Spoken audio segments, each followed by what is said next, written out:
안녕하세요. 원리를 찾아라 진행의 박지원입니다. 네, 신중호입니다. 네, 메모리얼 데이로 미국은 휴장이죠. 그 전날 장을 그래서 살펴보면 미국 증시가 부채 한도 협상 타결 기대감으로 일제히 랠리하자 미국의 또 대표적인 전기차 업체 테슬라도 간만에 5% 가까이 급등했더라고요. 네, 기본적으로 지난주는 사실 상당히 좋았습니다. 부채 한도 협상이 지지부진할 거다라는 우려가 있었는데 빠르게 이제 전환되면서 결국엔 우리가 받아본 대로 일단은 합의를 했고요. 더불어서 AI가 큰 주제였죠. 네. 엔비디아가 놀라운 만한 성적, 거기다가 가이던스를 주면서 전체적인 반도체, 그리고 새로운 성장에 대한 기대를 갖고 가는 주식들이 모두 다 급등을 했어요. 그러다 보니까 테슬라까지도, 오랜만에 급등하는 모습을 보였는데, 지난주는 일단 이런 호재들이 있었지만, 앞으로 조금씩은 건너야 될 산들은 여전히 남아있긴 합니다. AI 말씀을 해주셔서 네. 이날 마벨 테크놀로지도 거의 30% 넘게 올랐고요. 전기차들의 랠리도 이어졌다는 점도 참고해 주시면 좋겠습니다. 네. 자, 그렇다면 저희 첫 번째 파이낸셜 타임스의 헤드라인 만나보도록 하죠. 화면 열어보겠습니다.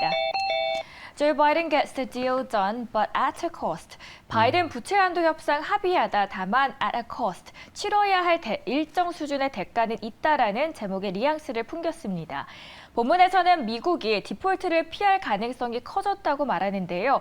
이 부분이 왜 중요하냐? 바로 증시 폭락이나 대규모 경기 침체가 이어질 것이라는 우려도 사라지게 된다라는 해석도 나오고 있기 때문입니다. 결국 바이든은 다음 대선 이후까지 차입한도 인상을 확보를 했습니다. 그러니까 바이든의 국방 예산 요청은 그대로 유지된 건데요. 킥박스 통해서 보도록 하겠습니다.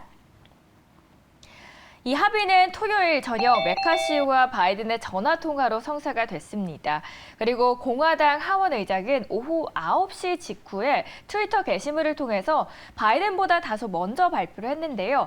메카시는 조금 전에 대통령과 방금 전화를 끊었다라고 시작을 하면서 그가 시간을 낭비하고 몇 달 동안 협상을 거부한 후 우리는 미국 국민에게 가치 있는 원칙적인 합의에 도달을 했다라고 말을 합니다.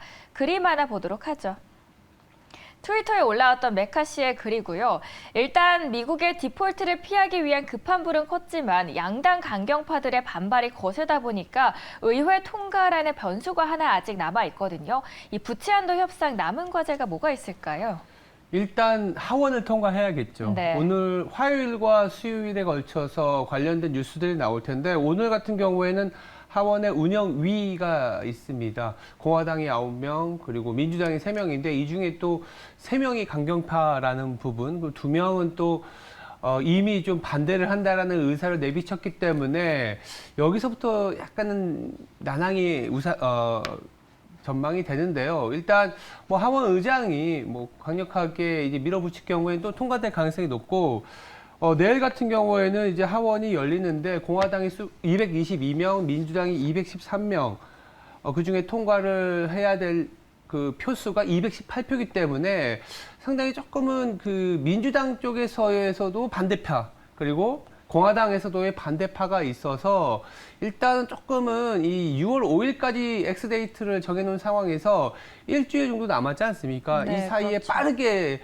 표결을 가고 통과시키고 그리고 또 법안을 효력을 발휘해야 되는 것까지는 시간이 있긴 하겠지만 그래도 하원 의장과 대통령 간의 합의에 대해서는 아마도 이 원칙적으로는 좀 도달하지 않겠냐라는 게 있고요. 근데 이제는 그 정치적인 결정 이외에 사실은 이제부터 나오는 이슈들에 대한 고민들이 있어요. 자, 부채 한도 협상에 대해서 이제 합의를 이뤘잖아요. 당장은 이제 그렇게 되면 합의의 세부안이 공개가 될 것입니다. 그 세부안이 공개가 되면 결국 지출을 제한하거나 축소하는 거기 때문에 축소되는 부분들에 대한 고민들이 생기기 시작하는 거죠. 일단 전체적으로 보면 미국의 정부 지출, 즉 정부의 소비가 줄어들기 때문에 GDP, 즉 경제 성장률이 줄어들 수 있다라는 우려가 다시 한번 들어올 수 있고요. 그 안에 내부를 보면 일단 코로나 대응을 위한 그 300억 달러 미사용된 부분들이 환수되는 것도 있지만 아직까지도 디테일한 부분들, 전기차에 나가는 보조금이 어떻게 될지, 그리고 부채 한도 협상이 어떤 그 부채 설정을 높였기 때문에 이 유동성이 또 흡수되면서 축소될 가능성도 있습니다.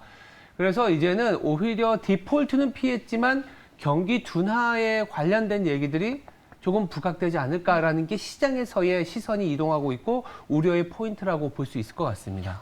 저는 그렇다면 오늘 네. 우리 시장이 좀 걱정되는데요. 네. 사실 저는 휴장 가기 전에 시장이 너무 좋아가지고 그렇다면 오늘장 좀 기대를 해봐도 되나라고 생각을 했는데 말씀해 주신 걸 네. 들어보니까 경기 둔화에 대한 우려감이 부각된다고요. 경기 둔화 우려감이 부각될 수 있고 더불어서 이제는 정치적인 이벤트가 아니라 경제적인 이벤트로 넘어와야 될 것 같다라는 얘기들을 드리고 있습니다. 일단 주가가 워낙 갑자기 급등을 했기 때문에 뭐 2,600, 2,700 가는 모습까지 나와주면 좋겠지만 코스피 기준으로. 그런데 이제 밸류에이션 부담도 있는 상황에서 정치적인 이벤트는 오케이. 근데 이제는 보니까 물가도 조금 여전히 높은 상황이고 6월 중순에 이제 FOMC가 있지 않습니까? 그렇죠. 그러면 긴축에 대한 우려들이 슬금슬금 올라올 수 있어요. 정말 스킵, 즉 금리를 올리지 않고 동결을 할 것인지 아니면 최근에 물가라든지 그리고 부채 한도 협상이 원만하게 진행이 됐기 때문에 되려 긴축을 할 수 있다라는 그런 시각도 있거든요. 그러면 지금부터는 오히려 또